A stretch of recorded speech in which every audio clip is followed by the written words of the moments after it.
الإسلام سلام فينا يزرع فينا حب الناس. الإسلام سفينة حب.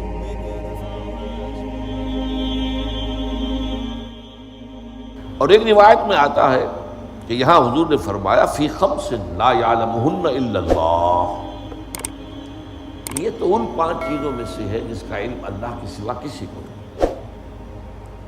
اور پھر حضور نے وہ آیت پڑھی ثم تلا النبی صلی اللہ علیہ وسلم، یہ سورہ لقمان کے آخر میں ہے، ان اللہ عندہ علم الساعۃ وینزل الغیث ویعلم ما فی الارحام وما تدری نفس ماذا تکسب غدا وما تدری نفس بأی ارض تموت ان اللہ علیم خبیر۔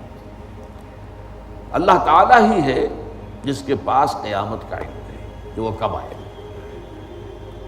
وہی ہے جو بارش برساتا ہے، وہی ہے جو جانتا ہے کہ ماؤں کے پیٹوں میں کیا ہے، اور کسی انسان کو، کسی ذی نفس کو یہ معلوم نہیں ہے کہ وہ کل کیا کمائی کرے گا، کل کوئی نیکی کمائے گا یا بدی کمائے گا، یا دنیا کی کمائی کے اعتبار سے بھی کیا پتہ۔ وما تدری نفس بأی ارض تموت، اسی طرح کسی انسان کو، کسی کو یہ معلوم نہیں ہے کہ اس کی موت کس جگہ واقع ہے۔